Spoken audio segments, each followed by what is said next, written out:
Hello, everyone. Welcome back to another meeting for English. So, today we are going to learn about modal verbs. Modal verbs.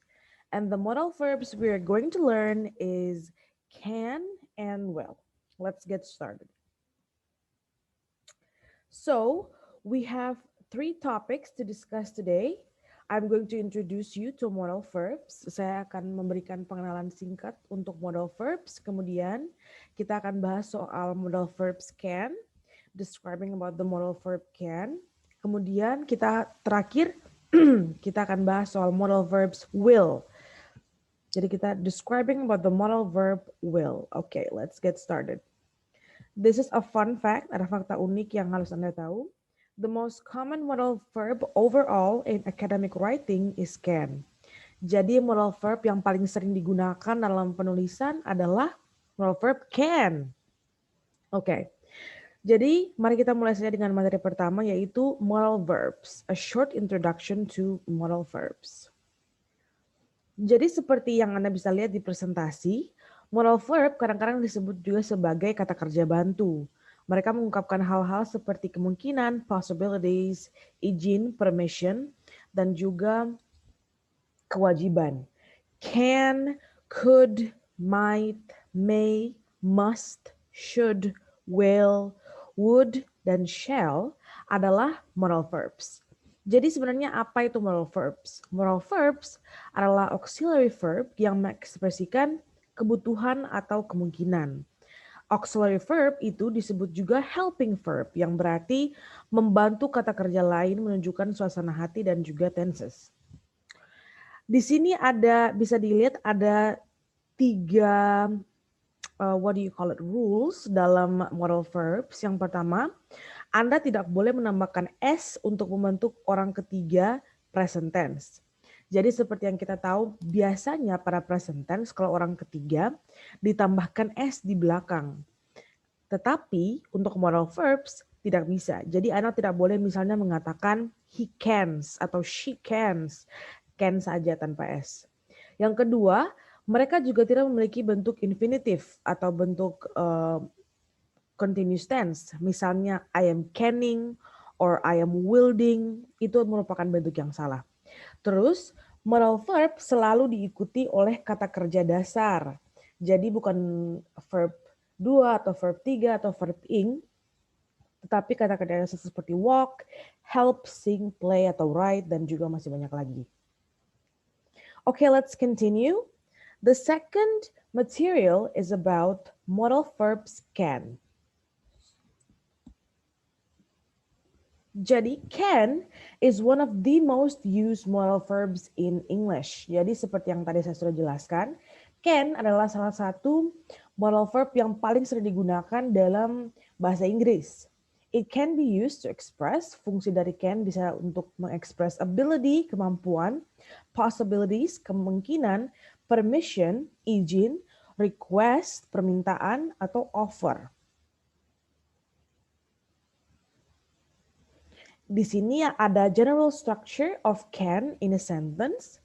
Kalau untuk positive form, itu subject tambah can tambah verb.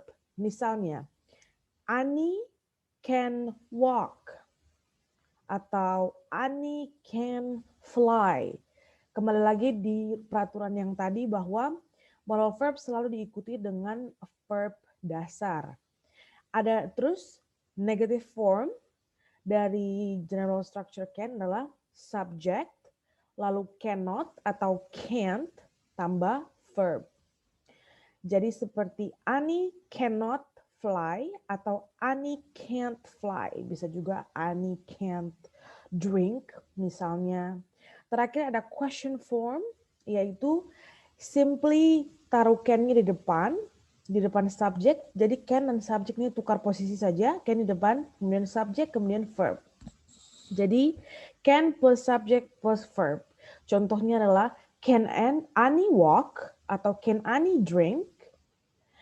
Di sini juga Mem sudah taruh a few examples. Contohnya I can play basketball untuk positive formnya. I cannot play basketball untuk negative formnya atau I can't play basketball. Dan Can I play basketball untuk question formnya atau bentuk kalimat pertanyaan. Moving on, dalam menggunakan can, seperti yang tadi dijelaskan waktu awal, ada beberapa fungsi yang can bisa dipakai. Pertama, it is used to express that someone is able to do something. Digunakan untuk mengekspresikan seseorang ini bisa melakukan sesuatu, memiliki kemampuan. Contohnya examples. I can speak 4 languages. Atau he can speak English fast. Fishes can swim. Semua hal ini menunjukkan kemampuan seseorang. Yang pertama, dia bisa berbicara 4 bahasa. Ada he can speak English fast. Dia bisa berbicara bahasa Inggris dengan cepat. Fishes can swim adalah ikan bisa berenang. Tentu saja. Kemudian fungsi yang kedua dari can adalah it is used to express that something is possible atau general possibility, kemungkinan yang umum. Contohnya, you can buy tickets from the dealers. Kamu bisa beli tiket dari orang yang menjual. Alcohol can cause cancer. Alkohol dapat mengakibatkan kanker. They can stay with us when they come. Mereka bisa tinggal bersama kita kalau mereka datang. The third function of can is it is used in a question to ask somebody to do something. Jadi ini untuk request ya, meminta seseorang untuk melakukan sesuatu. Biasanya itu untuk yang informal. Contohnya, can you make me coffee? Apakah Anda bisa membuat saya secangkir kopi? Can I have some tea please? Bisakah saya minum teh please? Can you hand me the pen? Apakah kamu bisa kasih saya penanya? The fourth function is it is also used to ask or give permission for something. Misal dia digunakan untuk meminta atau memberi izin untuk melakukan sesuatu. Misalnya, kalau ask for permission atau meminta izin, can I use your book please? Apakah saya bisa menggunakan bukumu? You can drive my bike untuk memberikan izin. Kamu bisa membawa sepedaku. Itu contoh kalimat can untuk memberikan izin.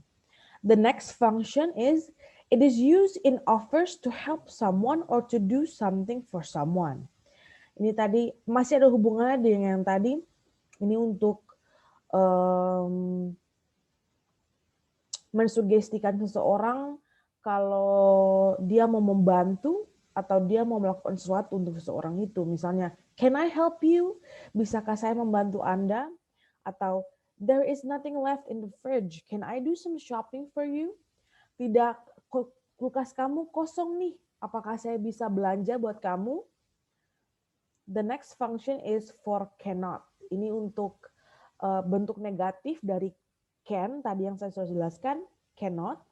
It is used in negative saying when we are sure that something is not true or something is surprising.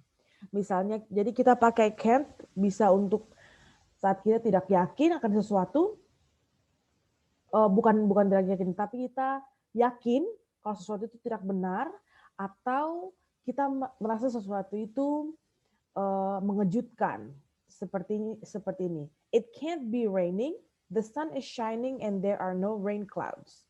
Ini adalah contoh untuk mengekspresikan kalau kita tahu sesuatu ini tuh tidak benar. It can be raining, tidak mungkin hujan karena di luar tuh matahari tuh bersinar dan tidak ada awan mendung. Terus untuk sesuatu yang mengejutkan, contohnya, you can't be 50, you look young. Kamu tidak mungkin umurnya 50, kamu terlihat sangat muda, misalnya. Yang kedua untuk for cannot, it is also used in negative saying when something is forbidden or not allowed. Untuk mengekspresikan ketika kamu mau mengatakan kepada seseorang kalau hal ini tidak boleh dilakukan atau dilarang. Contohnya, you cannot go on with us. Kayak misalnya kamu tidak bisa bersama-sama dengan kami. You can't park the car there. Kamu tidak boleh memarkir mobil di sana. They can't wear jeans at work. Mereka tidak boleh pakai celana jeans di kantor. Hal-hal itu mengekspresikan hal-hal yang ketika kamu mau mengatakan kepada seseorang kalau hal itu tidak boleh atau tidak diizinkan. Okay, our last material is about modal verbs will. Ini singkat saja. Jadi, modal verbs will ini general structure-nya itu mirip-mirip saja dengan can, hanya perlu diganti saja can-nya dengan will. Bisa dilihat lagi di presentasi tadi. Ini adalah contoh-contoh penggunaan will ya. Will is used to show desire, preference, choice, or consent. Will ini digunakan untuk mengekspresikan keinginan, hal-hal yang kamu suka atau hal-hal spesifik yang kamu suka, pilihan, atau kamu setuju akan sesuatu. Misalnya, I will accept your offer. Aku akan menerima tawaran kamu. Atau, will you please be quiet? Bisakah kamu diam? Itulah contoh-contoh keinginan, desire. I will accept your offer itu adalah consent atau kamu setuju akan sesuatu. Bisa juga to show the future, untuk menunjukkan masa depan. Misalnya, I will probably go out tonight. Saya mungkin akan keluar malam ini. Atau it will be a great party. Pesta ini akan sangat baik. Terus to express capability atau mengekspresikan kemampuan. Misalnya, this bottle will hold 2 liters of wine. Botol ini bisa menampung 2 liter anggur. Atau the ship will take 300 guests. Kapal ini akan membawa 300 tamu. Yang terakhir, to express determinations or insistence. Untuk mengekspresikan what do you call it? Keyakinan akan satu hal ya, keyakinan yang benar-benar. Dan juga insistence ini mirip-mirip juga dengan keyakinan. Contohnya, I will pass my driving test. Inilah contoh determination atau keyakinan. Saya akan lolos dari tes membawa kendaraan saya. Biasanya yang kita bilang tes buat mendapatkan SIM. I will do as you say. Saya akan melakukan seperti apa yang kamu suruh atau apa yang kamu katakan. Nah, untuk mem, modal verbs ini sangat singkat dan sangat jelas dan cukup mudah untuk dipahami. Jadi, please do pay attention to the presentation that I have already given. Jadi, kalau memang tidak mengerti, bisa diulang-ulang terus videonya yang sudah mem upload di YouTube. Jadi, setelah materi yang telah mem paparkan, di sini ada 2 task yang akan kalian lakukan.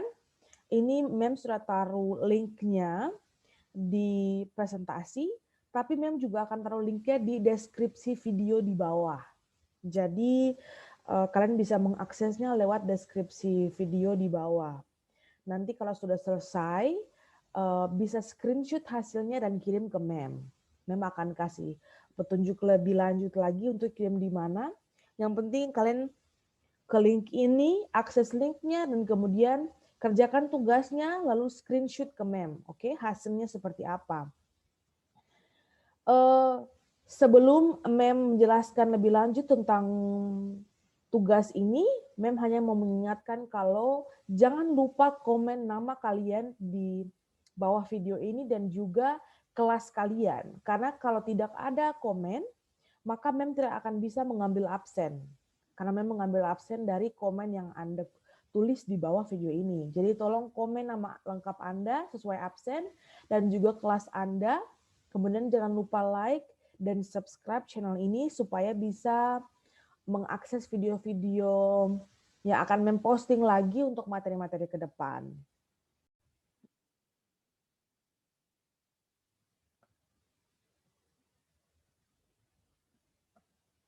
Hello everyone. Jadi sekarang mem akan jelaskan sedikit tentang worksheet yang Anda akan lakukan. Jadi ini adalah worksheet untuk link pertama. Dia tentang can or can't, bisa atau tidak bisa. Jadi yang bisa Anda lihat di sini ada 3 gambar untuk 3 orang, well 4 people. Jadi ada Simon, Sarah, Dave, dan Rosie. Tapi Dave dan Rosie ini satu gambar saja, jadi mereka berdua bisa lakukan ini dan juga tidak bisa melakukan hal-hal yang ada dalam ini.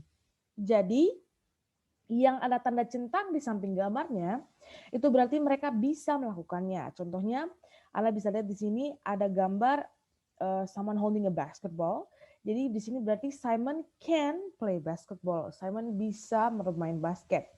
Di sini ada tanda X di pinggir gambar a girl play violin. Jadi di sini Sarah cannot play the violin atau Sarah tidak bisa bermain biola. Terus untuk Dave dan Rosie contohnya di sini ada centang di sini berarti Dave dan Rosie can do fishing, bisa memancing. Ada juga di sini X untuk can, jadi berarti Dave dan Rosie cannot swim atau can't swim. Oke?